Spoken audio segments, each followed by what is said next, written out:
So Oh, oh, well, that okay. What is that? Like, I thought it was gonna automatically just do it. I Okay. did too. Hi, everyone, Hi. or people that are coming in, whatever. I think last time we did this, I don't even know if I introduced you. I think we just started talking. I think I. It Do you need doesn't. to introduce me though? No. Well, I want to be I mean, not professional, but somewhat a little bit. Hi, Mm. everyone. This is Jay. Obviously, you're at Jay's Quick Threes YouTube. Thanks for coming. And I have my homie. Wait, I I can know, never right? get So I that was right. like, Whatever. Chris is here.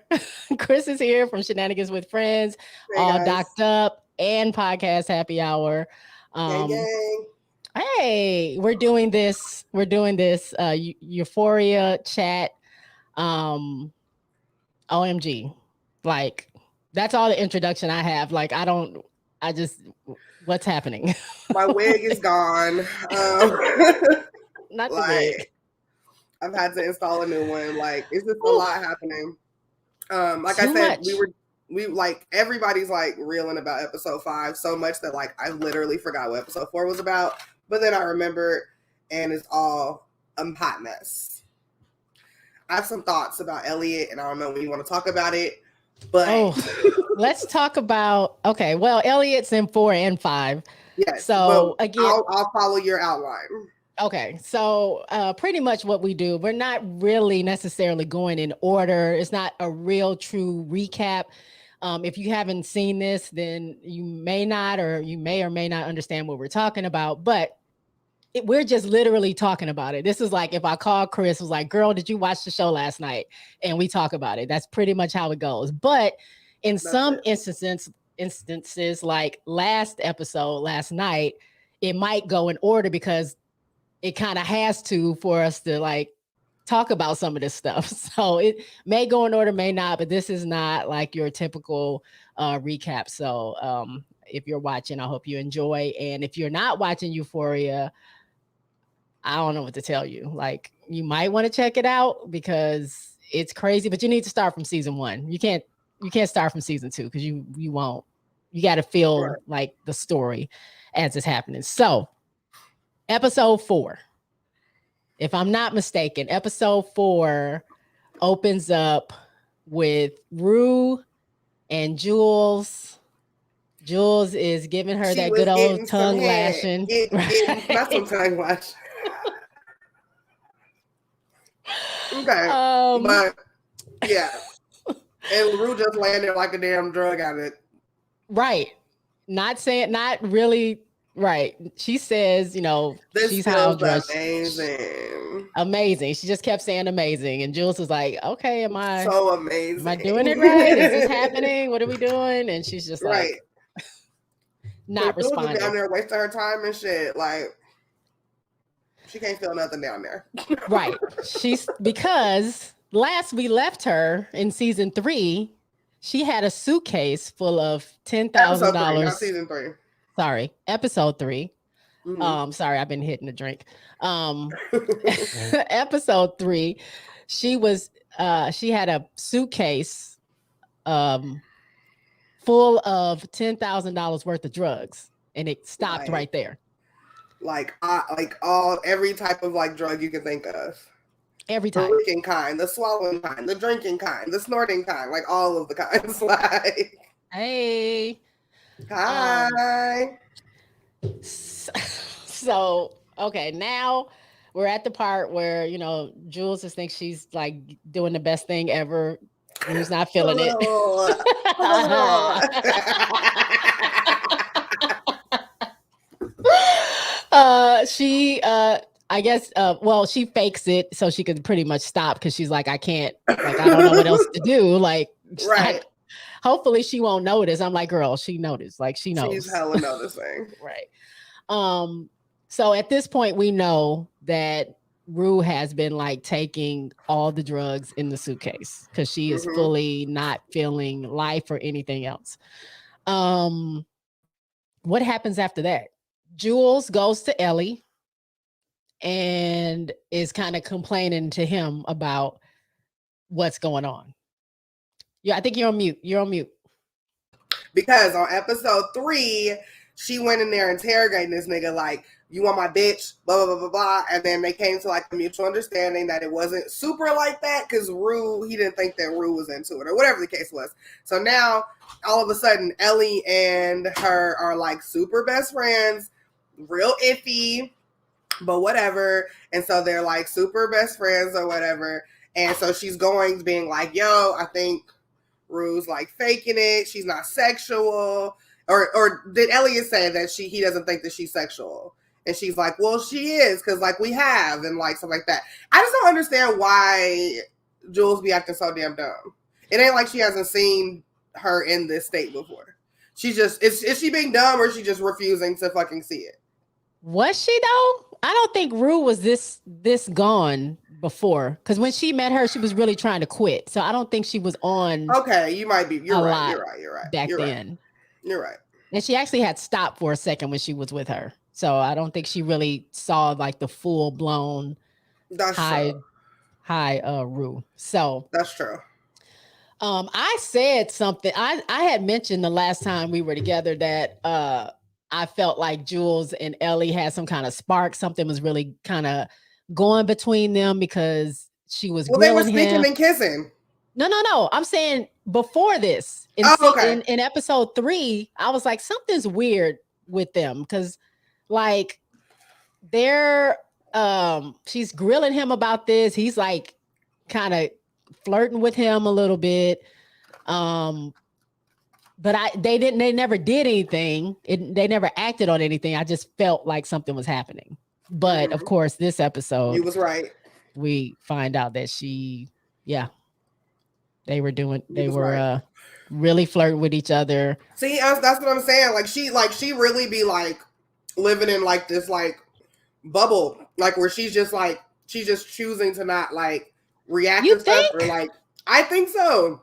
And I'm gonna tell you, listen, I don't want to fucking fast forward, but when fucking Rue was giving it to Jules in the kitchen, she was like 95% right in the way that she was responding to her. And it's just because it's like literally because of that. Like it's literally because of that. I can't. Yeah. Well, I know we'll get into it, but wow. Yeah. Wow. Like season, I keep saying season. Episode 5 was like we can end the season. Let's be done. But episode 4 and episode 5, I think that one thing I took from both of them was that like people that we are maybe considering like screen villains, quote unquote, they are like, they all had a moment of clarity where they really like in all the bullshit of like deflecting and all the other shit that they were talking about, that there was a point made in both. And I'm talking about Cal in episode 4 and I'm talking about Rue in episode 5. So I saw that parallel where like we're watching these people that we don't necessarily think are good people on screen really have a moment of clarity and like talk to or what has been like causing their turmoil or issues. Yep. Right. Wow. I just think about Cal. We're going to get to Cal. So Jules and Ellie kind of flirt with this thing that they're doing. Like he's really like talking to her about what she likes and what feels good, getting her all hot and bothered. And Rue pops up and of course they have to stop. So fast forward, something happens to where Jules makes Rue mad and Rue's just like, I just want to go home. So she leaves, right? And then it's just her and Ellie again, and they're just doing whatever they do. So let's get to Cal. Cal does not like Nate, does he? I mean, we haven't gotten to that part really yet. Does not fuck with his son. He hates him. Is it because he found out about his other life? It couldn't have been because after they find out. Well, okay, look, Cal. Nasty Cal. He's getting drunk. He's drinking. Nate is getting ready to go to Maddie's birthday party.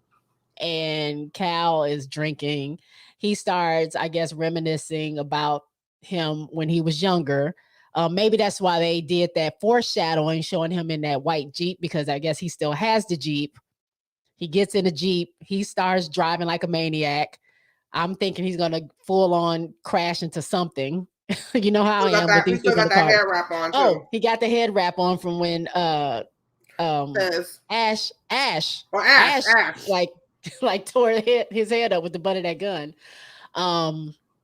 So he's driving, he ends up at his old spot, which in the earlier episodes, it was the spot that him and his best friend went, where they made out for the first time. And it's like a little hole in the wall, like gay bar, pretty much is what it is.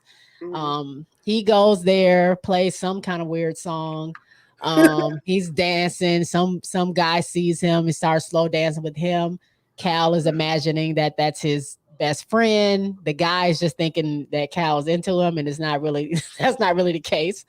Right, at all. But it is kind of showing Cal like that's what he really wants. Like he misses that part of him. He misses his friend and the fact that he couldn't really be with him like he wanted to be.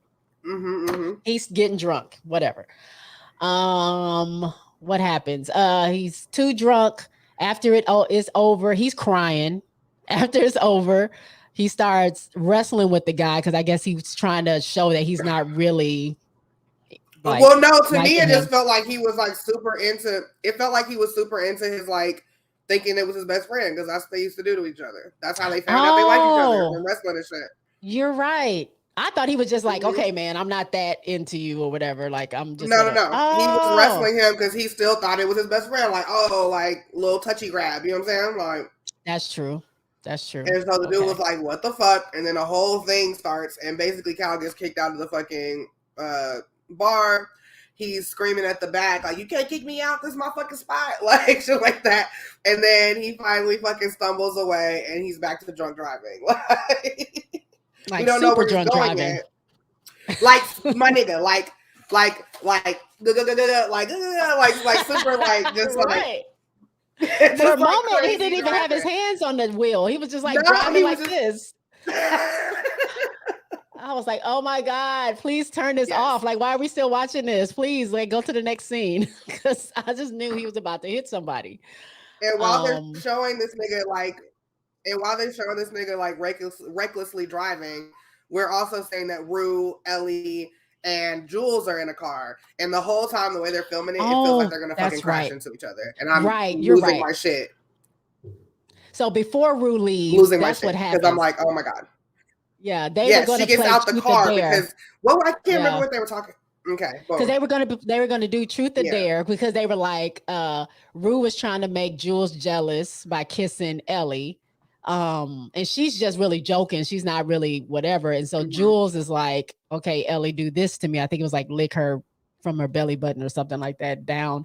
And so he was like, we need to get alcohol if we're going to play this game or whatever. So that's when they get into the car, go get alcohol. Meanwhile, Cal is out there driving like, I don't know, like he's in the open road somewhere and not in the middle of a city driving. So yeah, you really think they're going to crash because they're going one way, he's going another way. I guess they weren't even in the same vicinity, but we don't know that, right? And it's a small town because think about how many times Rue's been out and she's seen something. And we'll get into what she saw in episode 5. But like, it's such a small town that like I was super nervous. Like I was like, they're gonna turn the same corner. Like, plus she can ride her bike everywhere. It has to be a small town. Like she's all over that town in her bike. So you're right. You're right about that. Okay, so they get into it in a car. I don't know why. I don't remember. But Rue was like, just let me out. Her and that bike getting places. Rue's like, let me out of the car. So they just stop some random place and he lets her out of the car. And it kind of ruins the mood because they were all joking and having a good time at first. But then, you know, Rue gets mad and leaves. And so now it's just Ellie and Jules going back to the house. They had stole some, what was it? White Claw? That's what it was. They stole some White Claw. And that's what they were going to drink when they got back. Oh my God, Ellie's was it house. White Claw? It was White Claw. It was White Claw. Who gets drunk off a White Claw? Is that a thing? Nobody. Nobody. I didn't know. White ladies in blue jean mini skirts, like I'm so drunk. Oh my God. I'm With so this White Claw. Get out of here. Okay, so Ellie and Jules are together going back to the house. Right. Which What is weird because I'm happens? like, why is Peter going back to his house? Right. Why didn't she go after Rue? But whatever. They get back to the Take a house shower and shit. No, basically and it. takes a shower, which is weird. Does she not have a place to stay? Where does Jules live? I don't know. I mean, that was just very weird. I really don't know. It's a valid question. I literally don't know. Or was she trying to take a shower? Because you know how sometimes if you know you're about to get it on, you want to be like freshened up for the event to happen. Maybe that's why she wanted to take a shower. Well, he did close the door after, like, so. I mean, he did close the door. That's true. And they've never closed the door. We've always seen everything they've done in the room. Well, I know I'm pretty sure they did it. I was just wondering why she took a shower because they weren't talking about that at first. It was just like, oh, can I take a shower? Can I have one of your shirts? The argument, to wash off the argument. Oh, is that what it was? Okay, cool. We'll go with that. So he closes the door. They do whatever. Cal. Oh, let's talk about Maddie. Let's get into Maddie's birthday. Can we talk about that? Are you ready for this? Okay, sure. Wow. She was just trying to get naked. Like, that's exactly what she was doing. Who we talking about, Cassie? No. Or Jules. Jeremy said that Jules was just trying to get naked. You see that? Yeah, you're right. I don't know if it's it.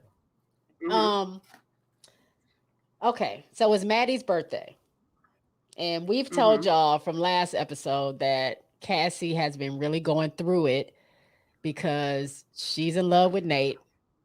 They've been banging on a regular every Friday, except for the Friday from at the end of episode 3, where he's bringing flowers and we find out it's to Maddie, right? Well, it's Maddie's birthday. They've been kind of talking off and on, and she invites Nate over to Maddie's birthday. So immediately, Cassie starts drinking because she knows Nate is about to come over. This girl is drinking champagne. She's drinking scotch. She's drinking Zima. She's drinking Boone's Farm. It's like everything. What was that she was drinking? It was either Zima or Smirnoff Ice. It was one of those. It might have been a Smirnoff Ice. Okay, maybe that's what it was. I don't know. Like I don't know what throwing a non-alcoholic drink in a bunch of alcoholic drinks do.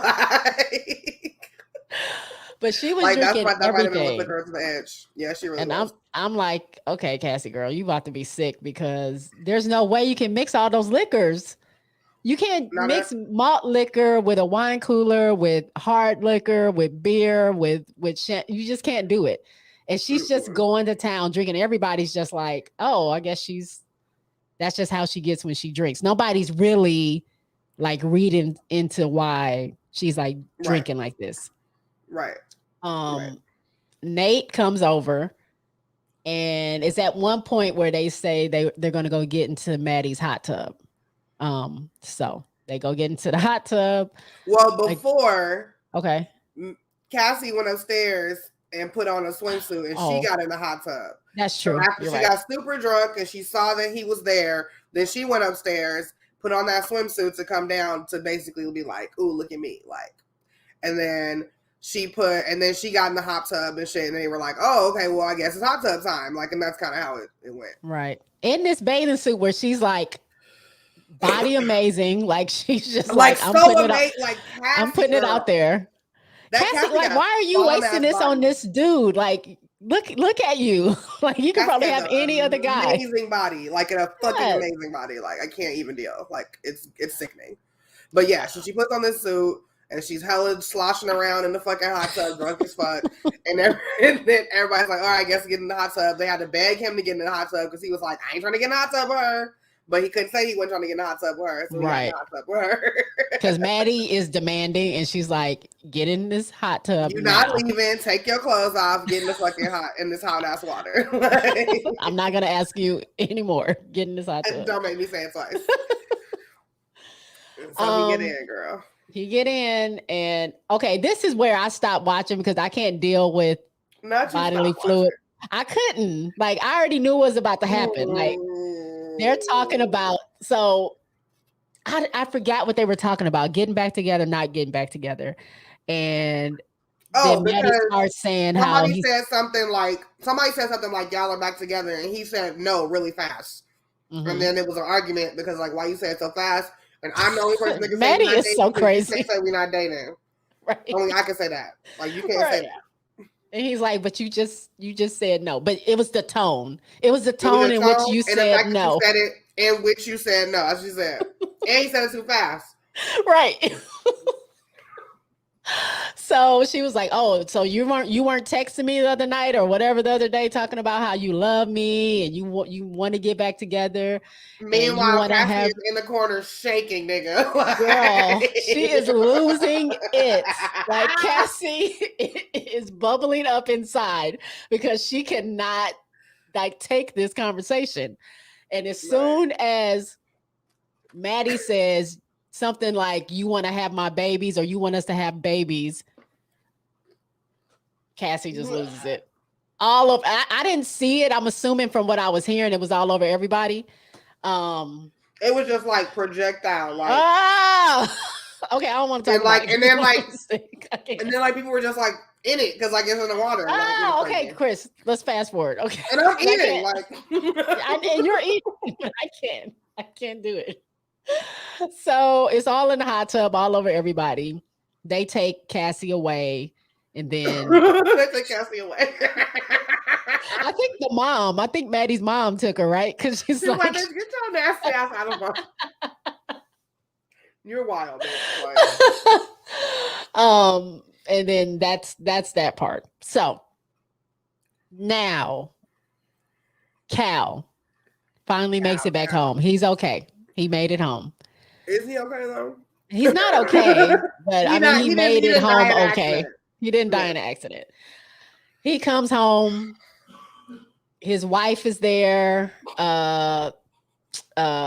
Nate is there, and I never saw his brother, but his brother's there. He has an older brother. I didn't know he had an older brother, but he does. And Cal is downstairs peeing everywhere because he just felt not everywhere. He literally walked into the foyer, you guys, and just took his dick out and just peed in a circle, like. And it was out. We knew because we saw it. It was there. His dick was out. More white penis. Another white penis. Like, we can't go a week without a white penis. And he's spinning around like a Bellagio fountain and just pissing all on the foyer. And I was like, what the fuck is happening? So everybody's at the top of these stairs. The wife is kind of coming downstairs trying to figure out what's going on. And Cal just says, "Look, I like men and women." Well, he says, did he say he liked men or women? Or I know he said he slept with them. He was telling his truth. And basically he was like, "Listen, I be having fun. I be having sex with everybody, all types of people, transsexual. Right. I don't give a fuck. I'm fucking." Like, that's what he said, basically. That's what he said, yeah. And that's his truth. And y'all are stifling me. And y'all not letting me be myself. And I hate you, Nate. Right, because he definitely said, "Nate, I hate you. I don't know why you were born."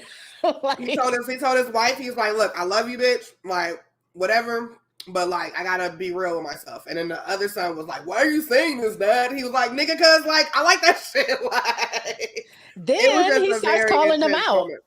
He's like, "Yes. You watch too much porn. The stuff I've seen on your computer, you should be ashamed of yourself."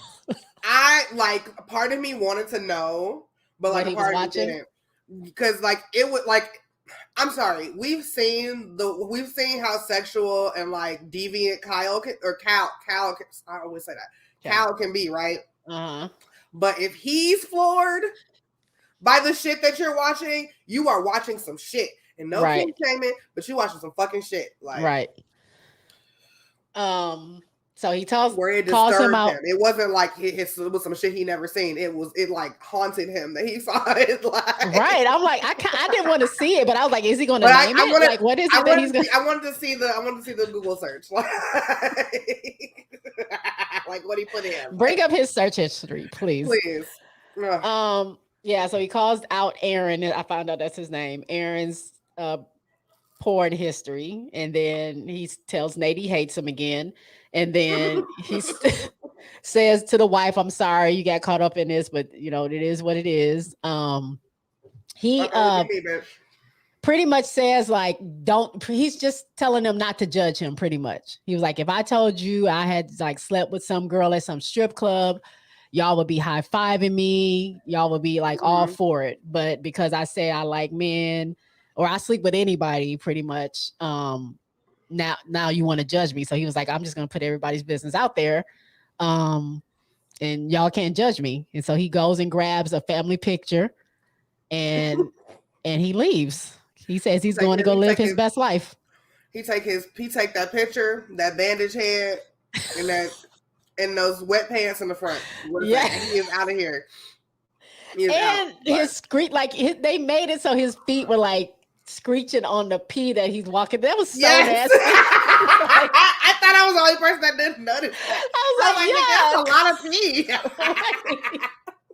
He was peeing a lot. He was drinking, you know. He was very drunk. So he leaves.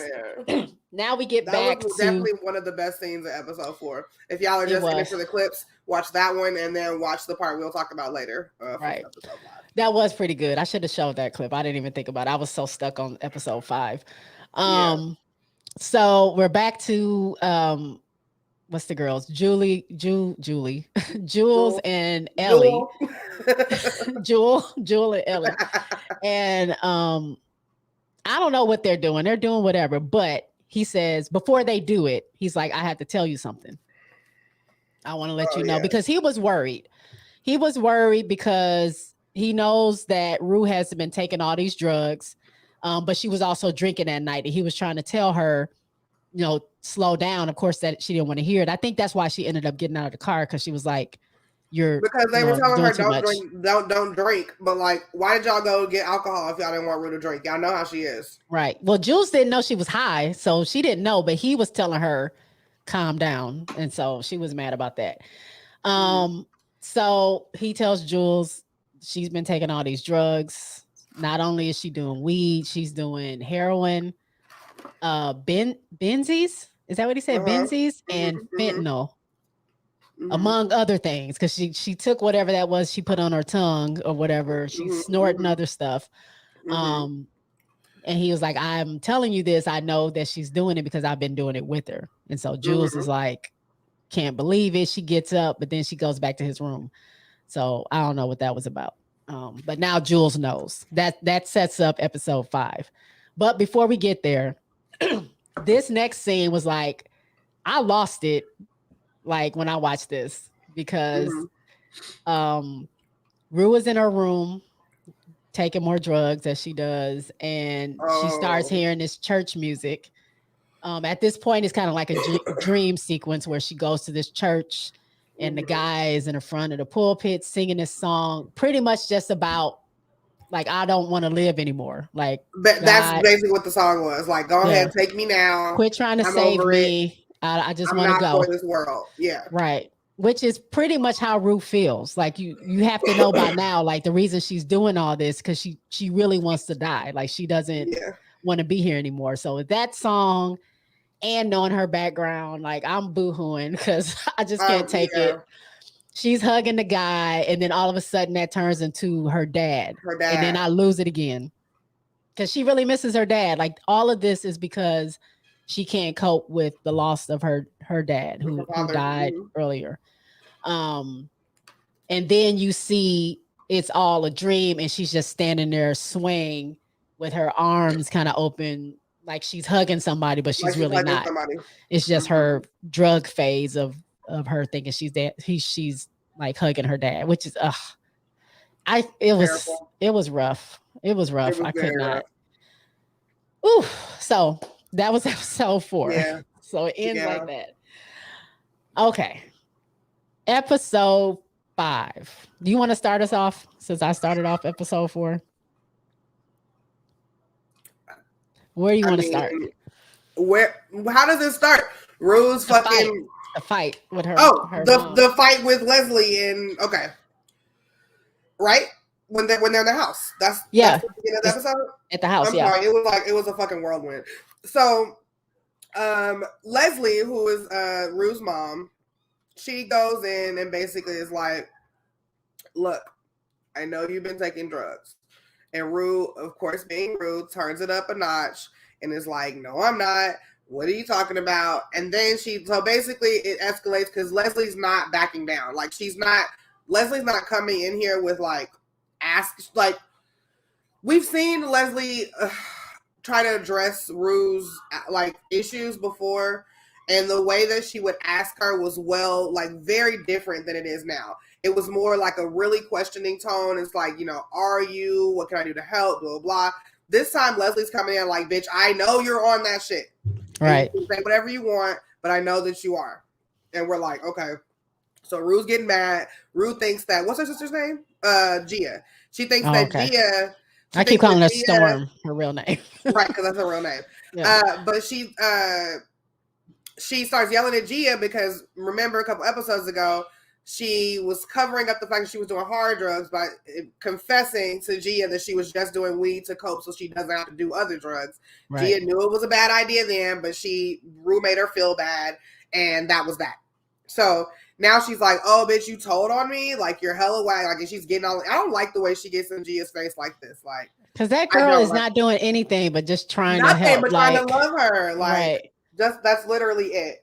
And so she's like, she's on her face or whatever, and Gia's losing her shit because she's like, "I didn't fucking tell him. Like, I didn't." Because no matter how Ruth thinks or sees the situation, I've never seen where Gia has done anything malicious or even to snitch on her. There's all that Gia's ever done to me is try to not shield her, but just I don't know how to be there for her. Try to be like, you can tell me I'm here for you. I want to help versus her trying to snitch to her mom. Exactly. So then that escalates. Leslie and her are going back and forth. Rue is saying Rue be saying some fucked up shit when she's fucking fucked up. She really. I don't think we've seen her go wild in the first season, but we didn't see it to this extent. This was she full really on talking really bad to people, and so they're having a thing. They go back and forth. So she's asking. So she realizes after she's walking through. She's like, I've been smoking weed, and y'all been tripping on me. She's like, no, bitch, I know you've been doing all this, and that. And then that's when it hits her damn, if they figured out that I'm doing that, where are those drugs? Remember, she got that whole suitcase of drugs that she owed that lady $10,000 for. So 14. 14. Because she said sell it, and she was going to make 7,000, and she was going to take 4, and Rue can have 3. Right, so that's 14. Okay. The 10 plus the 4, 14. Okay, so now she realized these drugs are gone. Now this whole time, at this point, we don't know how Leslie knows what happened. So Rue is now running through the house, destroying things, breaking everything, flipping shit over. Where are the drugs, Mom? I need the drugs. Those aren't mine. You don't understand. Blah, blah, blah, blah. And she is destroying the house. At one point, Leslie closes Gia's door. Oh, that was so crazy. She's so beaten down. Yeah, she's so frail. But the rage that she has because she cannot get to these drugs, she's kicking the door in. 300 pounds. Banging in the door. Her foot goes through the fucking door. When her head. Then she pushes her head through it and knocks the fucking shit off of the fucking frame. Girl.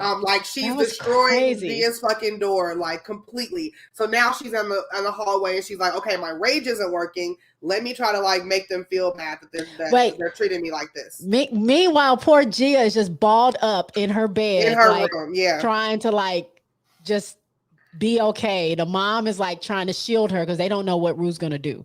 But she just knocked down the fucking protective barrier that they have. Right. She flips the switch real quick. Now, I don't know if it was before she flipped the switch or not, but I liked how Leslie, because Rue kept walking up on her, and Leslie turned around like, bitch, I'm not scared of you. Like, right. I fucking had you, and I felt that, my nigga. Like, I'm not scared of you, bitch. Like, you can do whatever you want. You can run up, you can holler, but you don't scare me.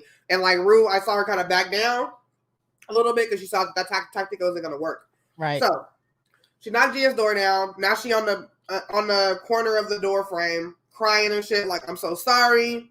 I don't know why I'm doing this. I'm crazy. Like, I don't know. Like, I'm sorry. I'm trying to get clean. I just can't. I want to get clean. I can't. I need help. But where those drugs at? Please tell me where those drugs at, because they're not mine. She's still crying. Her mother's just staring at her. She will not tell her what happened at all. And then, just like a fucking switch, she stopped being so fucking crying and shit, and now she's up again. Now she's knocking shit over again, destroying shit again, cussing shit out. Like, it's a mess. So then finally, she's screaming and hollering and screaming and like, where are these fucking drugs? I need these fucking drugs. And then you hear a voice in the kitchen that says, we flushed them down the toilet. And whose voice was it? It was Jules inside her house. So now, all this entire time that she's raged out and destroyed her house and talked bad to her mother and threatened her mother and her sister, her girlfriend is sitting right at the table and she heard it all. Everything. And you can kind of see like the embarrassment a little bit in Rue's face. Kind of like, wait, what? Because she's essentially been trying to hide this from Jules because she knows how Jules feels about it. So, I mean, again, it was a split second because now she's in Jules' face. Like, why did you do that? Why did you do that? Now I'm gonna say this, not to be harsh, and Jules didn't deserve all that, but she needed to hear some of that. But yes, she did. Like what I've been saying, like Rue is not somebody to be toying with. And I don't think Jules understood what she was really doing by being with Rue and taking on this responsibility of trying to be this support to her. It's not her fault that, essentially it's not her fault that Rue relapsed. But you have to understand, like, this girl was really trying to quit for you and was quitting. And then you're playing around trying to do whatever, live your best life and leaving her and trying to make her make this decision.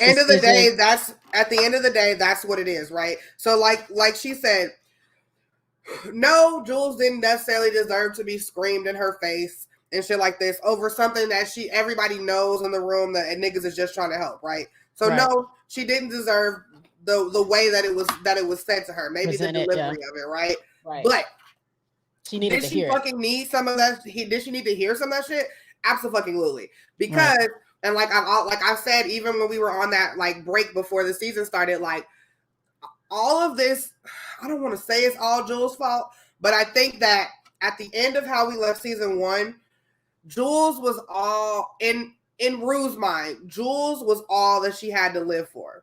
And she did her best to try to fucking stay sober. And she did all of this shit to try to make that shit work so that she could find some kind of happiness in her life.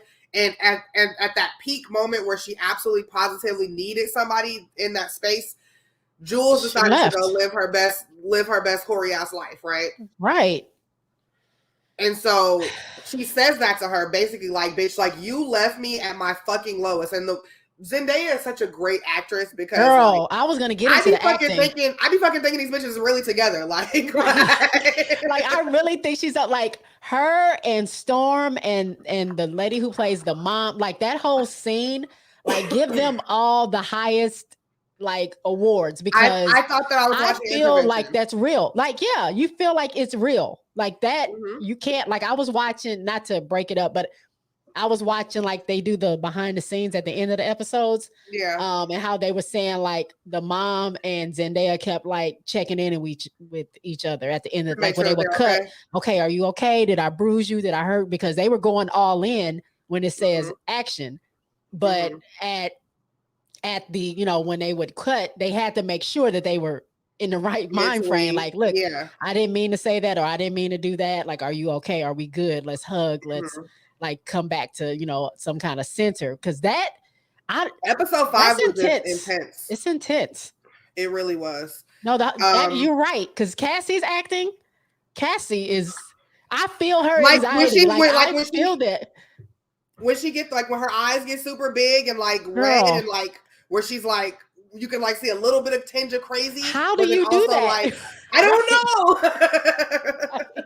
like I feel her crying, like about to cry, and I'm just like I feel like myself, like what's going on? Why do I feel right. Like they need I'm fucking Nate. Like, right. Like why won't he notice me? Like look at me. So but okay, yeah, so Jules deserved to hear what she heard, but maybe not in the way that she had to hear it. Oh, Ellie is there too. We didn't mention that. Ellie is there. I forgot. He's not at the table. He's behind on a couch, but he's absolutely there. He's not said anything, and then when fucking Rue sees that he's there, she's like, "Oh, you." She lights him up, muffs him hard as fuck, like how Ghost did Tasha, like just hella, just like a real good muff, like you know what I'm saying. Like I think somebody's already made a gift out of it. Like it's great. Have they? I need to find it. I think I've seen it. Somebody like a real good muff. And it's just like, what the fuck, like. You blew up my whole shit, like basically. Like I trusted you to bring you into like my life, and I trusted this secret that we have or something that we shared, and you blew up my life. You told my girlfriend when I asked you not to, and then you let her come and tell my family, and you're here watching all this, and I don't know that Rue necessarily wanted Elliot to be this deep in her life. No, she just wanted him to be that fun buddy that she can do drugs with.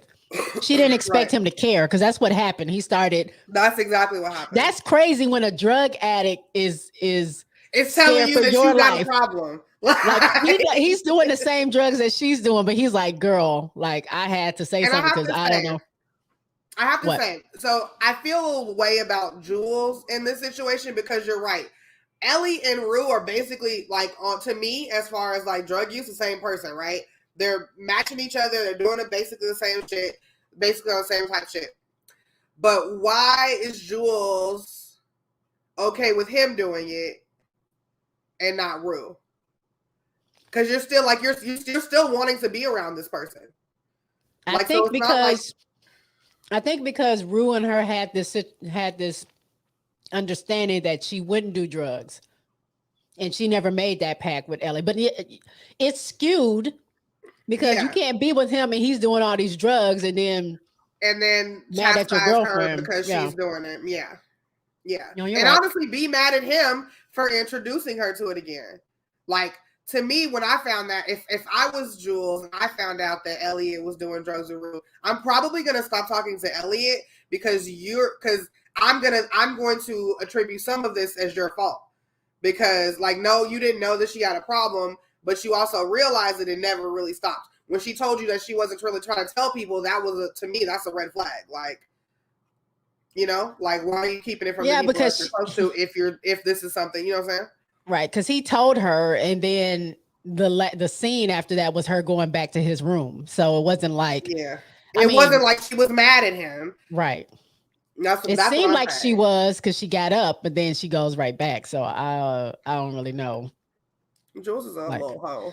Right. See, I told y'all. I wasn't feeling Jules. Like, and I'm glad, like you said, I'm glad that she finally was told, like, you can't do that. Like, yeah, you can't blame a person for someone's addiction, but at that same time, you knew you weren't trying to be committed to Rue the way that she wanted to be committed to you, and you were playing around, and you knew this girl had issues with that. So why even join in? Why even be a part of that? Just leave her alone is what should have just happened. Why even say that you're going to make some type of level of commitment when you had no intention on really doing that? She's one of those people where she wants to be like, oh, don't do that. You know what I'm saying? But then like not have any follow through. She wants to be like, oh, don't do that. And then walk away and turn her back and expecting you to not do it when that's not the kind of person Rue is. And you would think that she would know that about her. But I think that a lot of this might be lost in translation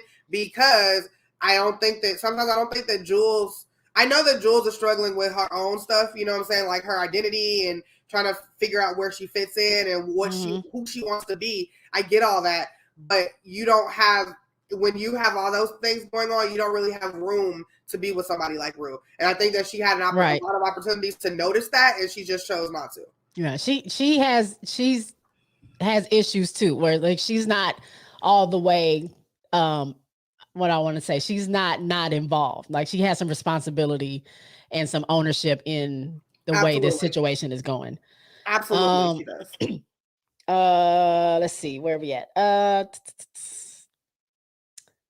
Oh, so finally, Rue, after she goes through her rage, Jules and Ellie leave. Her mother finally talks her into letting her take her to the hospital, to the ER. The hospital. She told her she was going to the ER. The ER, right?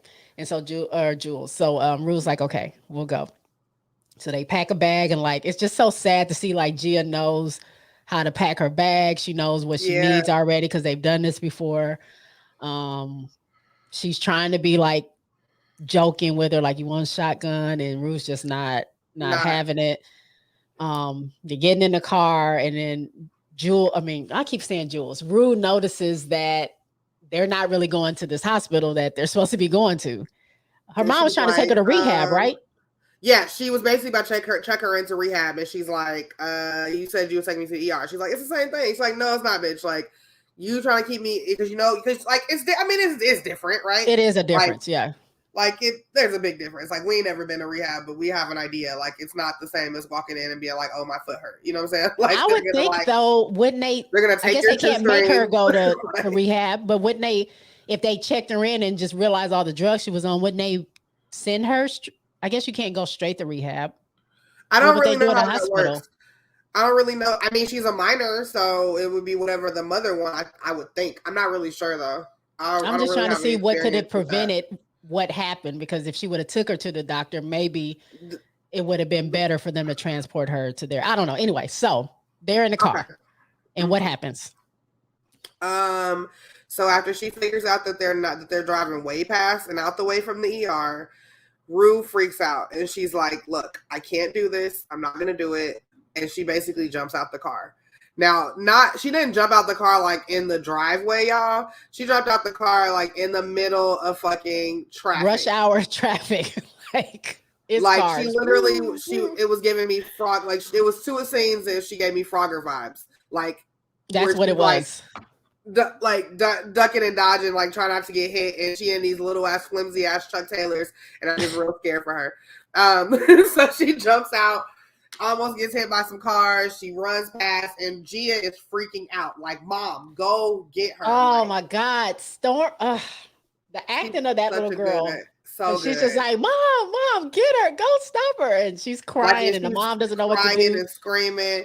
Because it's like, well, damn, bitch, I can't just like zoom through all these fucking cars. I'm in a car. I'm not out there. I'm not about to jump out of traffic. What do you think this is? You want both of us dead? Like, let's think about it. It was just right. But it was an intense moment. And basically Rue was on the run at this point. Where did she go first? She went to Fez's. No. She went to Cassie and Lexi's house. Woo! Okay. First of all, I have a question first. Okay. And I don't know if you know the answer to this, but okay, y'all be prepared, because this sequence of events. But she kept holding her side. Was she in pain, or is that what happens when you go through withdrawal? Like, why was her side hurting? I don't know why specifically her side, but like your body aches, like, because it's your body reacting to not having the drug. So like it's a headache, it's a body ache, it's like that's like everything. Like I don't like so like because I'm thinking like I don't really have any first-hand experience, but I've like seen like documentaries and stuff, and like that's like the thing, like where their whole like all their shit hurts, where the vomiting, the shitting, like just a whole bunch of all kind of shit is happening. I kind of thought of the vomiting and the going to the bathroom part, but I didn't know why she was holding her side. But the whole body is attacking itself looking for that. Oh, isn't that crazy? That I mean, clearly she's been doing so many drugs daily since this episode started. I mean, since the season started, that just her coming down from whatever that last high she had has her going through all this. That just shows you because how much drugs she's been taking. Because since New Year's, she has been consistently on a thing. Think about when they go to Elliot's house and how her and Elliot switch off and go to the bathroom back and forth. Like, yeah, she's never not high. She's never not high. And so now she had that major moment where she took all of those drugs, had that like sequence with her father, and now she wakes up and that shit's gone. Yeah, you're right. And so it's a mixture of her body needing it, and then her mind being like, I just had, like, it was all right just there, and like, where did it go? Like, so it's a whole mixture of all of that shit. Like, now, before we get into that, I did have a question. Do you think her saying like she really wanted where's the suitcase, is not my stuff, whatever, I need to get that back, was it more so she wants her drugs because she wants it, or was she worried about that? She wasn't worried about that lady, right? She wasn't worried about that lady. How is she going to get the money anyway? She's been taking half the drugs. She was literally going to find the suitcase, lock herself in her room, and take some of it. Because I was like, well, why she keep saying it's not hers? She can just leave that out. Like, to make them feel bad. You know, Rue loves to make a nigga feel bad. True. She's very and so all she was doing was trying to set it up to, and it is true. She could possibly be in some danger because she doesn't have this money. She's not letting them know that, but she's hinting to it. That wasn't the part. That wasn't her main reason for trying to find. That wasn't her main reason, but she thought it would work in order for them to give it to her. Right. Okay. So now we're fast forward. We're at Lexi's house because Lexi is kind of like her BFF before all this stuff had happened. Season 1, that was her homie. Sorry. So she goes to Lexi and Cassie. Goes to Lexi's and Lexi and Cassie's house. They're sisters, and she's holding her side. Cassie's like, "What's wrong with you?" She's like, "I just have a cold." She's like, "Don't give me the cold because I got rehearsals tomorrow." Like, don't get me sick. The mom comes down just oblivious to everything, like, "Oh, well, don't get me sick, girl." You know how everybody's like, "Girl, wait, what's wrong? Don't be getting me sick because I got things to do." Asked to use the restroom. But she wasn't oblivious though. No, not the mom. I think she kind of knew that. I'm saying to her. After everybody was like clearing the room and Rue went to the bathroom or whatever, she was she was on that. Yeah, she's on that stuff. She goes to the bathroom, does whatever she does. Did she steal her earrings? Was that there where she stole her earrings? So she stole some earrings. When she comes out, she never goes to the bathroom. She goes to the bathroom, pretends like she's in the bathroom, but she just uses that as a way to get somewhere else in the house.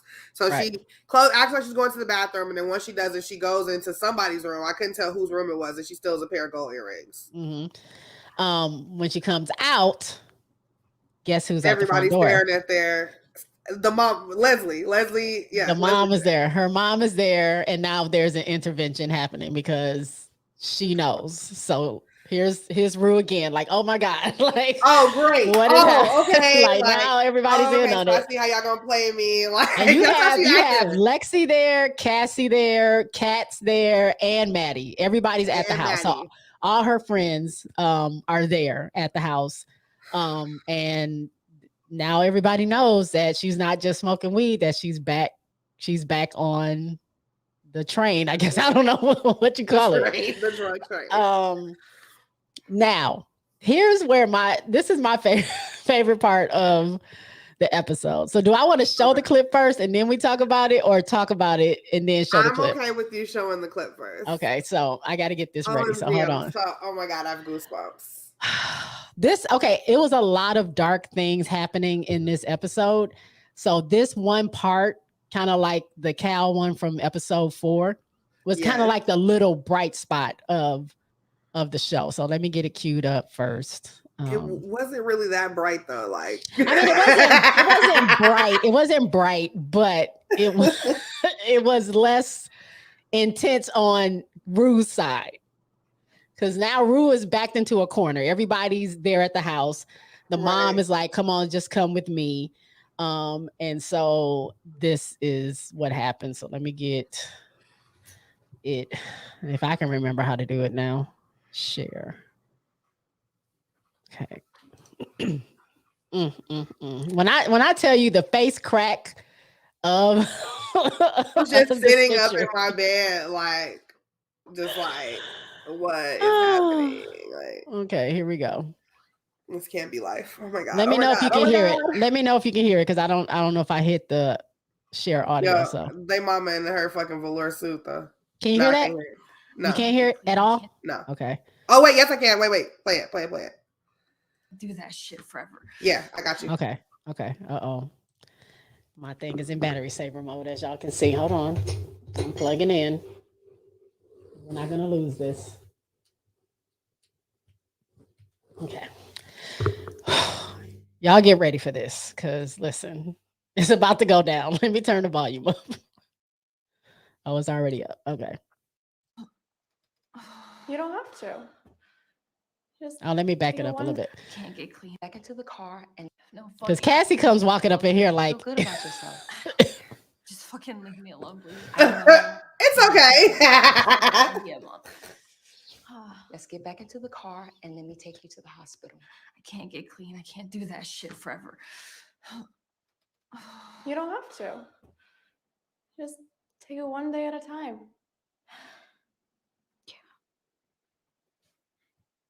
Such a wild response to this message. she's just shaking her head. Yeah?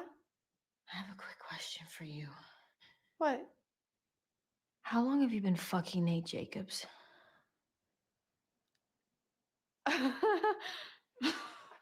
What are you talking about? How long have you been fucking Nate? Watch her face. Watch Cassie's face. What are you talking about? Oh, I saw her get in his truck and then kiss him and drive off. That was like what, like a month ago. Lexi back there, like, hold it. Are you kidding me? Look, Lexi is back there writing her script, my nigga. No, I don't. You're fucking Nate? Are you kidding me? No, I don't even know why she would say that. You're lying. Yeah, can we just table this conversation? No, let's go. no, you expect me to stand here next to my best friend who's been lying to me about fucking my ex-boyfriend? I'm Okay. literally gonna get violent. No, there is no need to get violent, okay? Because we are having an intervention. Stop it. I'm begging you. Let's just get into the car. I can't. Let's just talk. Oh, you're crying? No. You're fucking crying, you Maddie. fucking bitch. You're Maddie, the one who's come on. hurt. The most self-centered, idiotic person I have ever fucking met. You fuck my ex and you're fucking crying? Are you fucking kidding me? Look, I'm sorry. later. I'm sorry, but I don't give a shit who's fucking who, okay? If you're gonna keep talking about it, get out of the room. Yeah, absolutely. You're being an animal right now. I don't even know why you're believing her. She's a drug addict.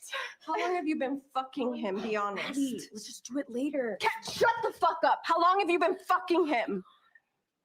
Rue? Listen, let's just get into the car, okay? When was this? Right after New Year's. You dumb fucking bitch. I'm gonna fuck you. Fucking run away from me, you stupid. Where are you guys? Come on. What are you doing? It's way too long. Oh, MG. Woo! Let me tell you that. Yes, Lexi was always in the background, just walking, watching everything. When I saw that, Cassie's face, the way it, like, Cassie has been holding this secret in for all of the whole season. And Rue just like, it was her fault. You're muted. You're muted.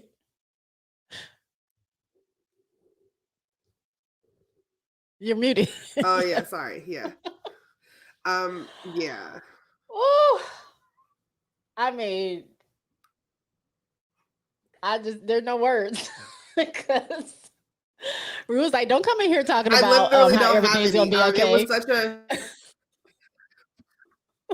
Cause she really came in like, oh, it's okay. It'll be You okay. don't have to. Take it one day at a time. It'll be okay. Like, bitch, I am in pain, bitch. Bitch, I need drugs. Like, what did you say to me? She's like, oh my god. It was such a wild response to like such like cheery, like I know. advice. Like, she didn't deserve that. She deserved it, but she didn't deserve that. Like, it didn't have to come like Not that. like that. Because Not like that. In front of I was just everybody. like, damn. I was like, a regular like fuck you bitch would have sufficed. Like, why you have to blow my whole spot up? Like, seriously? Because you know Maddie's crazy. God. Now I have to worry. Okay, so that that happened. You see Rue run away. And honestly, didn't she do that just so she could find a escape? No, she did. She knew that. She knows Maddie. She knows Maddie's crazy. So as soon as she said that, she knew that was going to be a diversion. So she was just planning her. And it was perfect because the mom is like, oh my God. It worked like, out perfect. Happening? Her mom is like looking at them running up the stairs and not paying attention to Rue, and Rue just slides out of the house. So now because we think Maddie about to murder Cassie in her house. she might just, you never know. Now Rue runs. Like Rue was running. Like I don't know how she was in this good of shape when she's limping and she's like coming down off these drugs. Like this is the fantasy part of the show. Like she goes to Fez's house because she thinks, you know, that's her old drug dealer. She thinks that she can get a fix, but we all know that Fez is not on that anymore. Like he knows that she's gone and he's not trying to support her habit anymore. So she goes to Fez. He lets her in. She says she wants to use the restroom. He's kind of like, okay, or whatever. He lets her in. Right, Spider-Man. He lets her in. She goes to the bathroom trying to look for drugs. She's asking for drugs. And he's like, no, I don't have anything here. I can't give you anything. She was like, okay, let me go to your bathroom. Go to the bathroom. But again, she's trying that slick thing where she doesn't really go to the bathroom. She's trying to find the drug. I thought the grandmother had passed away, but I guess not. The grandmother's still there. Because she's in a coma or something. Yeah, I guess she's still in there. This was sad because this is the one person like really that knows everything and is still trying to be friends with her. And she goes into the grandmother's room trying to steal her drugs. Fez sees her. He's like, no, stop. And then she goes crazy again, trying to get the things. And Fez is finally like, I got to take you out. He picks her up and throws her out of the door and locks the door. Won't let her back in. So I don't know. Do you think that's it for her? As he Fez? Like, right. He's like, no, you got to go now. You got to go. Like, I can't have you here anymore. It's hard. Right. It's hard to say if that's the end of them. Because he's seen her pretty bad, like more bad, like worse off than like other people have seen Rue, I think. So it's hard to say. I think that in the new place that Fez is in is very possible.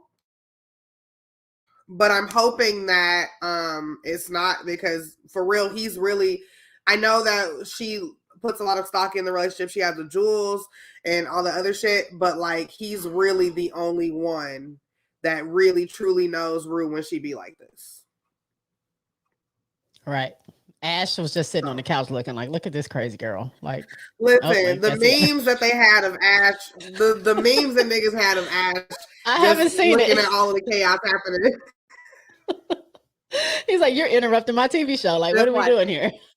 Yeah, he just turned around from the couch like, the fuck? Like, I was thinking like, oh no, if Ashtray got to get up, bitch, you in trouble. That's what I thought was about to happen. I was like, she don't want Ash to get up. Like, she better be glad she just Listen, if Ash get up, you're done. You in trouble, bitch. You about to leave with you about to have a cow head wrap, nigga. Like, you better chill the fuck out. You're not gonna have a limb. You're gonna be missing one of your fingers, nigga, or something. Like, you're not leaving the house whole. It's not gonna happen.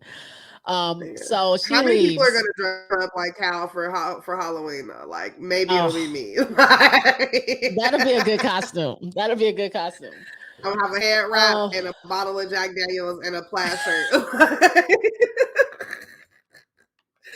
And a wheel of a car, so I could be like, you gotta have like a cutout of a white Jeep, like the cardboard cutout. So it's just a white Jeep. Yes, you gotta do that. So I can drive recklessly. All right, so she leaves Fez's. Now she's like, I don't know what else to do. Somehow she gets caught by the cops. because she's standing there looking weird, and they're like, "Are you okay?" And she's like, "Yeah, I'm all right." And she's like trying not to throw up, and you know, she's holding her side, and her legs are crossed. Like her stature is very strange. Like it would make anybody stop. Like she's not just a person waiting to cross the street to go the other way. Like just something is wrong with her. Like she's like not right. And she's holding in, throwing up. And they're like, "Where are you going?" She's like, "Home." And then he's like, "Where are you going?" Home. Right. He kept asking her. He was like, "What?" A little louder. I can't hear you. Pronunciate your words. Home.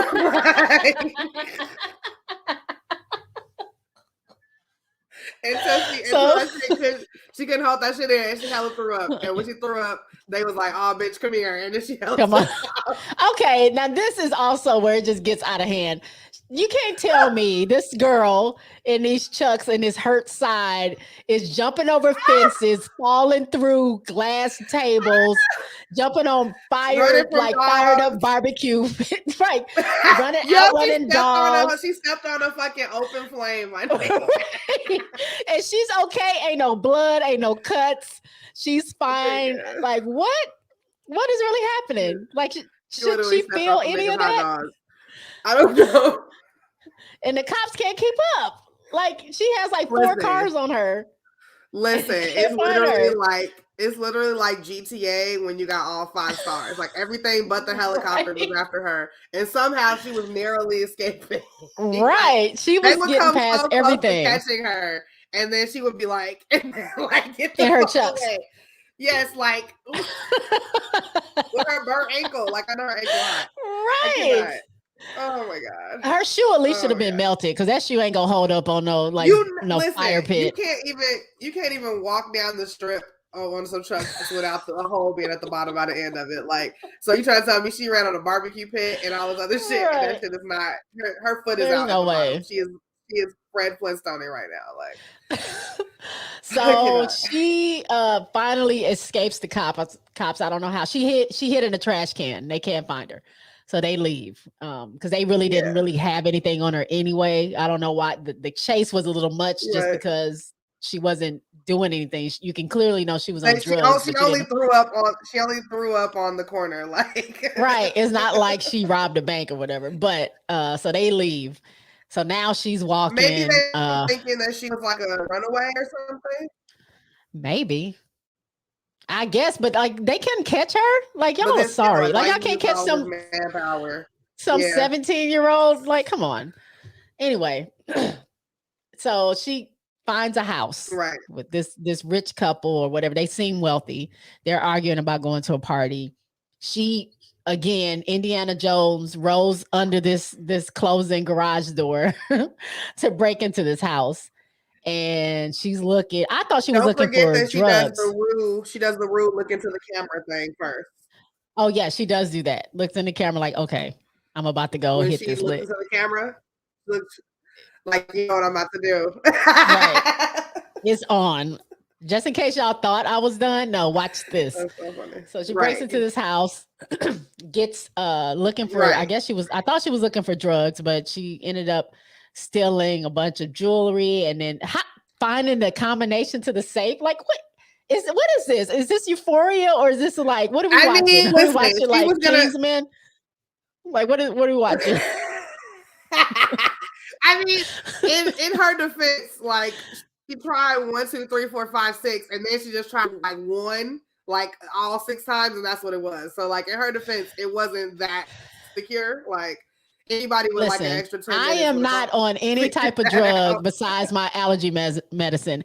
There is no way she's that coherent to be figuring this stuff out. I couldn't do that, and my brain is clear. Like, come on. There's no way. Listen, her brain was on, I need to find some drugs and or money. So I think that anything is possible.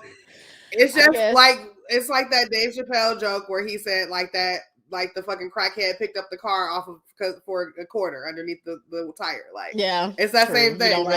Like she's on a whole nother level. Like how they say you only use 10% of your brain, power. Yes. Like opened up that whole drug thing. Like she's using 80% of her brain and she can just do all things. She got it. She's limitless. She tapped into it. Right. Limitless. So she steals this. Oh, there's a dog there, but the dog is just a big baby. Like he was growling, but he wasn't going to do anything like my dog. My dog would growl, but if you got some food, he's your best friend. He doesn't care. Also, my dog is like 5 pounds, so he's not going to hurt anybody. But this was a big dog, and he just ended up being like a baby. So she steals this stuff. The people come home. She's hiding under the bed. And then she finds a way to escape right as they see her. Because the dad or whoever the husband looks under the thing. Because the wife is like, wait, I've been robbed. We've been robbed. Something happened. And he looks under the bed, sees Rue. And then here she goes darting off again. Like, did she jump out of a window or the front door? What did she do? Like, no, she's like the bionic woman. Oh, okay. So she just ran out the fucking front door. Like, how did these niggas let her get past the staircase? Like, what is happening? Like, these are super chucks. Whatever chucks she got, I need those because it's just like I ain't never seen a chucks that do invincible. She's invincible. So she has this stuff. So now, where does she go after this? Where the fuck did she go? Hold on. To the drug lady's house. Running. Do we know? Oh yes! Yeah. Oh my god! To the lady. Her name is. I found her name and her name is Lori. Her name is Lori, the drug lady. So she goes to Lori's house. The lady that is so cool and content that like is scary. And Lori immediately sees like that you've been doing my drugs. So there's that. And I don't have anything for you now. I don't know what Lori wants from her, right? Like, because it really doesn't seem like the money's a super major issue. Yeah, because while they were talking, because she's again, like Krista said, she's like such calm and collected. She's just in her Crocs, in her like oversized shirt, making a TV dinner, while Rue is over here like itching and scratching and like really going through it. And she tells her, like, you know, do you have my money? And she gives her the jewelry and the money she stole. And she was like, well, the good thing is that you're a woman and women have other things they can give besides money. That's the good thing, which was like, okay, is she going to sell her into prostitute? Like, what is happening? What? I don't know. I don't know. Like, does she secretly have a prostitution ring? I don't know, because it's very possible though, because of how like, because for me, like, she's up to something else. Like she has to be. She has to be, because like how like super fast she was ready to get Rue hooked on something else. Like, and it's, to me, it feels like she did that to try to make sure that she always comes back to her. She's going to come back because she has the high that she wants. So basically, she goes there looking for something, and Lori says she doesn't have anything. She doesn't have anything that you do. She says, I have some morphine. She's like, but you don't really be shooting yourself up, so I don't really have nothing for you. So she convinces Rue to let her to get into the tub or whatever. She cleans her up or whatever. And while she's in the tub, Rue's like, yo, like, whatever, like, I'll just take it. And she goes, are you sure? But not really. Right. You're right. You're exactly right. Because that's what I'm saying. Like, at this point, she's not super pressed. Like, she's looking for the money now, because she sees that Rue probably isn't gonna be able to come up with it. And that might have even been why she gave her the shit in the first place. Because she had to know. She had to know she wasn't going to give her that money when she gave her that suitcase. I think that all of this is a plan, and I'm very terrified for Rue. But yeah, so Rue's like, fine, just give it to me, whatever. She goes, are you sure? And she like very ugly, like gives her this morphine into her veins. Like, I'm not saying like you got to be a professional, but like the way that she did it was just so like raw and like not. like no caring to me, like not like even though her words and her tone seemed like she was caring, the way that she was like stabbing it into her body and like moving it around and like all that, like as a person that knows how to fucking give people like shots and shit, that shit looked very gory to me. And just a fucking basically like to me like a vein bloodbath, and so like that's how she like did her, and so of course Rue's feeling herself and in a tub, and the next time that Rue knows anything, it's the next morning. She's in a bed, new clothes, washed and stuff, and she has this gnarly ass fucking mark on her arm from that thing. She immediately kind of figures out where she's at and tries and escapes, right? Yeah. She's trying to figure out how to get out because everybody's asleep at this point, but there's locks everywhere. They got all there's those these birds, they have locks padlocks everywhere, padlocks, birds that are making noise. It's just a lot of stuff that's like hindering a clean exit. Right.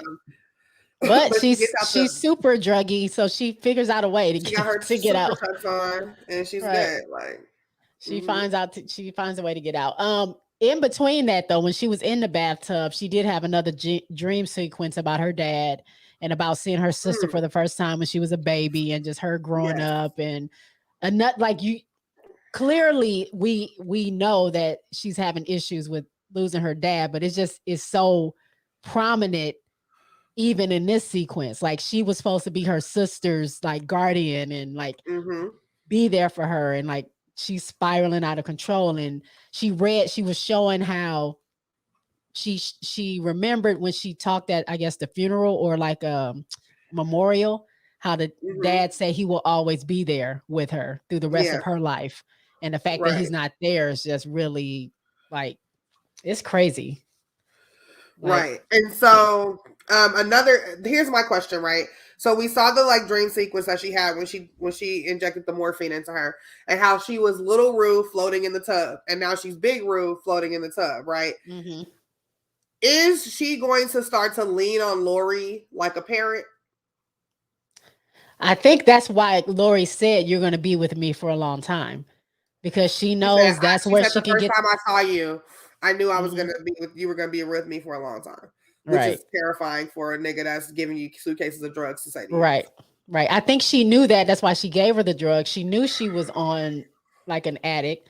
She knew what she was going to do with it, and I don't know if she knew that the suitcase would be taken away, but I'm pretty sure she knew she would probably take it all and then come back to her in some form. And at that point, after she's all drugged up with all those drugs, she would get that morphine.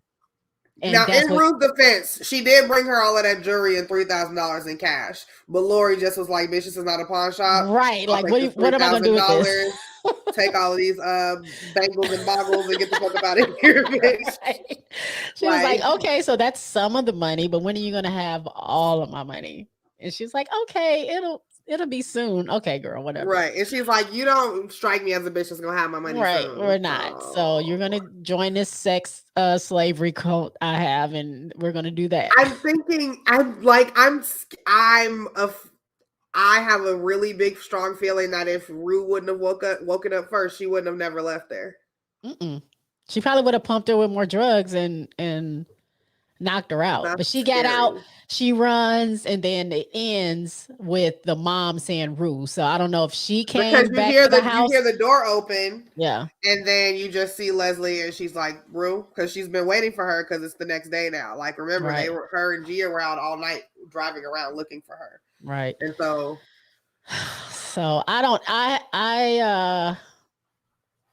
hopefully if that is her, that she agrees to go to rehab, because I feel like that's the only way she's going to be safe. Is she going to agree to go to rehab though? But I'm saying that's the only way she can be safe. That's the only way, because she's going to get caught. Like ladies coming back for her. But we got like at least 5 more episodes. So I don't know. I just want Rue safe. That's what I want. I don't think it's gonna happen. I don't think that she's done anything this season to keep herself safe. So what do you think is gonna happen? What's gonna happen? I think, well, because we have 5 more episodes, like you said. What else could happen? I mean, so much has happened. Soon is gonna come, and she's not gonna have Lori's money, and something terrible is gonna happen. We already set up for season 3, so we know it's not gonna be a happy ending. Yeah. Like, so like Lori's gonna fucking get. She owes Lori $14,000. Like we can't forget that. We don't have no drugs or no money. 11,000 if we count the 3,000 she brought her in cash. Right. Well, like you She still said, her $11,000, and the way that Lori was talking, she's not like she's gonna get that shit back. Like, and I'm afraid of how she's gonna do it. Yep. Yep. Yep. I think she's gonna get kidnapped if she doesn't go to rehab, and by them niggas that live with Lori. Mm-hmm. It's gonna be scary because this show does not like shy away from this stuff. So something's gonna happen. Thing. It's probably gonna have to be up to Fez. I was gonna say Fez is probably gonna do it because no one knows who she got that shit from. He don't even know that she got it from her, but he'll be able to deduce. I think, like, you know what I'm saying. I think Fez will still, even through all this, I think Fez will still try to help her because he knows that she's really. That's what I'm saying. Like, that's why I'm saying I don't think they're done because, like, I don't. Regardless of any of that, like, I don't think that he don't want to see her in danger. Like, he don't want to see her like that.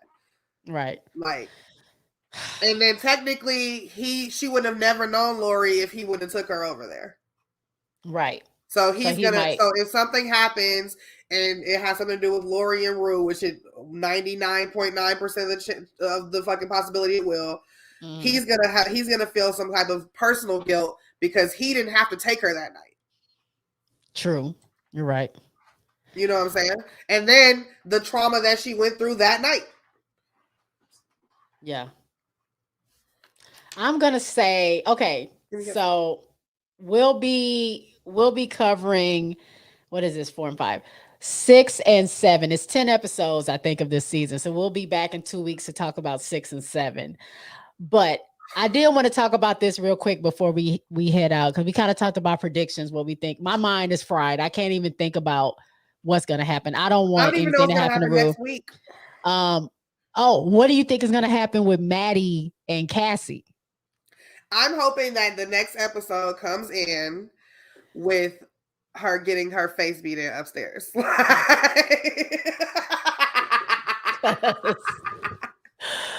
That's how the first episode. You know how, like, before the title card comes up, it's like some crazy shit happening. Right. That's what I want to be happening that's what I want to be happening. I want hair pulling. I want clothes ripped. I want to fight. Like, I think it's going to be Lexi's play acting out what happened with Cassie and Maddie.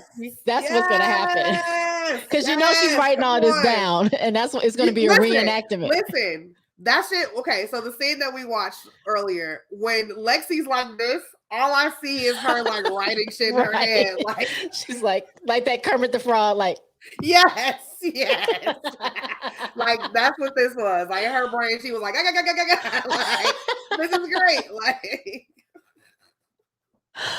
material. OMG. Act 4 is in the books. Like, oh my God, I'm so excited. Oh, I can't wait for this play. I wish that we could buy tickets to this play and go. Like, I want to be there. I want front seats. Mm-hmm. Is Bobby going to be there? Because I want to sit next to her.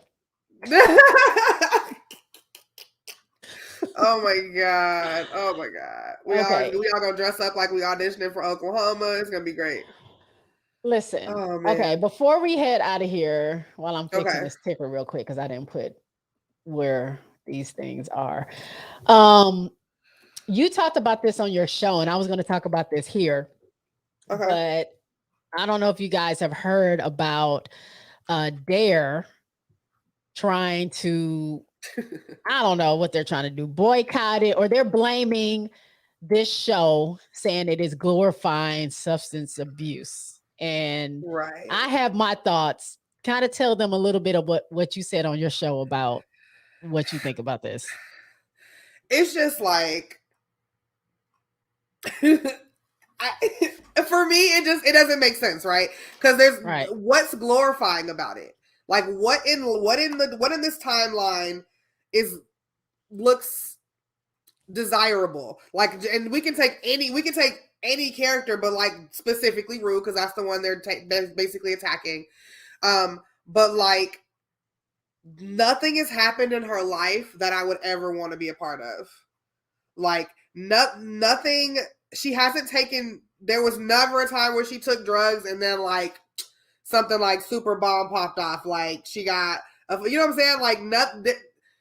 It would be different only if been it was downhill. Like, Nothing good. It's only been. It started down this low, and it's just going further down. Right. We were like never how low up can here. you go? Right? Like,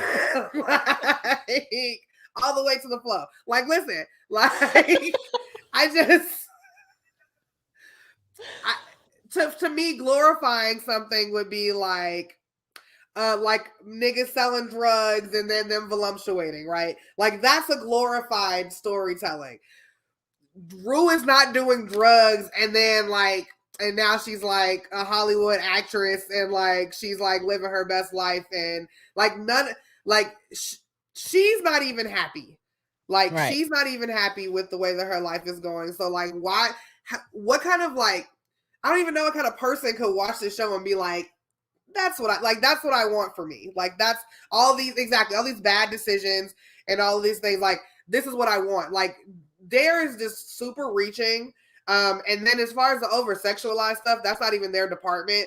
But right, like, stay in your lane.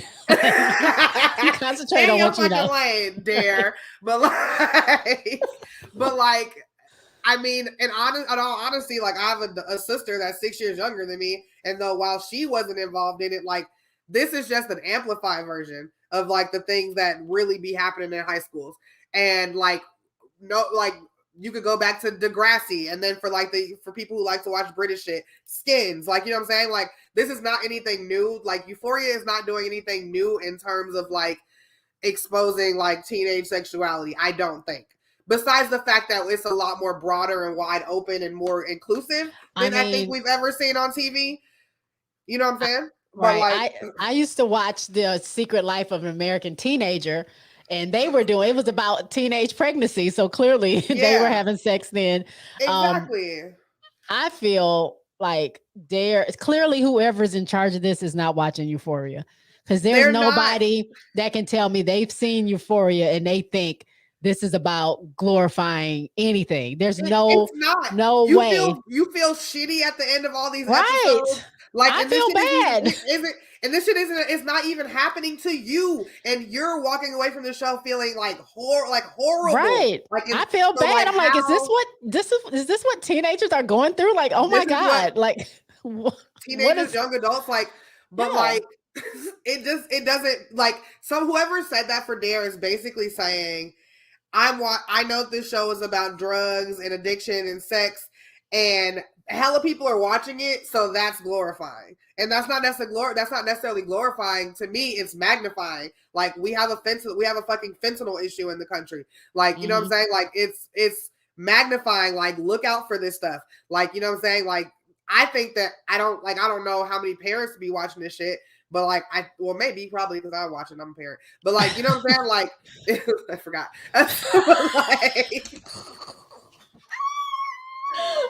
Okay, but it's like shut up. Okay. Okay, but it's like this is for me. I think this is not necessarily like a guideline. Like this is not real life. But I think this can help people that have people in their life that are affected by this. But I think that that's the only thing that it's doing. And on the other side, it's not glorifying anything. It's right. It's probably some people probably watch this shit every week, Jay, and we're watching it like in like, you know what I mean, like shock and awe. But there's people that watch this shit every week and they're living that. Like their daughter is that. They haven't seen their son in years because of that. Like, so like there's nothing fun about the show. Like this isn't a show that we like, I don't know, like we watch it because it's a good show, but it's not fun for us. Like it's not. No, like my blood pressure is up every single time I'm watching it because I'm literally scared for what this girl is going to go through with her addiction. Like, I don't think they're not partying it. Like to me, it's so far-fetched from glorification. Like I don't see at any point it's always had negative consequences every time to whatever it is that they're doing. Even some people's, even in some of the characters' arcs, their sexual things have not, you know what I'm saying, have dampered things in their life or something like that. Like it's not glorifying anything. Right. Like, and not to punish. They're not, and they're doing it in a smart way because it's not necessarily punishing them, saying you can't be sexual, I guess, at a certain age when you're a teenage, when you're, you know, starting to have sex. They're not shaming them in that way. But at the same time, they're just showing like, this is what happens. But yes, if you're an addict and you're doing all these drugs, this is what happens. If you're not being safe, these are the things that's going to happen, you know, that possibly could happen. I don't see it, and it's glorifying. And it's also even showing you how you can't just do a little fucking drugs. Like, you know what I'm saying? Like, it's not that's one of the things that this show does very subtly, but very fucking well. Like, basically, like, you can be out here doing this shit, but like, it's a greasy ass slope. It's not even slippery. Like, it's greasy as fuck. And like, there is no such thing as a little drugs. Like, you know what I'm saying? Like, it's not like, not that kind of shit. Girl, it is just so Dare is reaching like hell, and I think Dare thinks that people forgot about them. Like, and it's. I mean, if this is what they wanted to do to get back in the limelight, they're failed, because like nobody thinks that. Anybody that watches this show knows that. And then on top of everything we just said, at the end of every fucking episode, they have the whole thing. Hey, you be doing drugs and shit? Call this number. Oh, you think about killing yourself and shit? Call this number. Like, they like. If anything, I would think they would partner with them. I would think they would partner with them. Directors and writers. Exactly. Why wouldn't Dare be like Euphoria? Like, let's partner up. Let's throw a fucking Dare officer in the next episode or some shit. Like, right. You know, you're right. Like, they do put that up there. If you're suffering from any substance abuse, call, you know, here's the number. If you're suffering from blah, blah, blah, suicide, here's the number. Here's information. They always do every single time. Besides the education and through storytelling, and then the education of just knowing that you have resources, what else can these people do? Right. You know what I'm saying? Like, they are exhausting everything that they have in their realms of things. Like, get the fuck out of here, Dare. Like, and still have it be entertaining. Like, that is something in itself to not only teach a lesson, but be entertaining as well, and keep people, because you're not preaching, but like, we literally feel sorry for these characters, and we don't want to see them in a situation. We don't want to be in those situations. You know what I'm saying? There's literally no character that's in a good situation. Lexi. Like, not really, because like she don't fucking live her life. Yeah, you're right. And like, and we're seeing that how much she doesn't live her life by watching her create a fucking story about everybody else's life. Yeah, you're right. Everybody is going through something. Like, so there's no one on like the up and up. Like, so I don't see where we're glorifying anything. Like, anything. Like, the way that you self fucking esteem, self-reflection, fucking addiction, fucking sexuality, none of that shit. Like, there's downsides to all of that shit. Like, there's like, I don't see there's no glorifying any of the shit, and I don't understand where they're coming from. They're disconnected. So hopefully they get the point, because they have, like, after watching this episode 5, there's no way you can say anything's being glorified. And they didn't just make this episode after Dare said something. This is right. This has been in the works.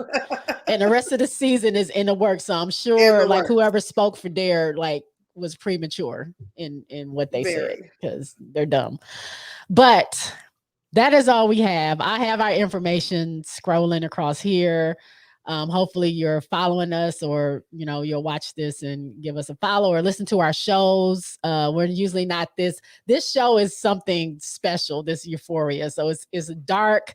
It deals with a lot of like deep issues, but neither one of our shows are that.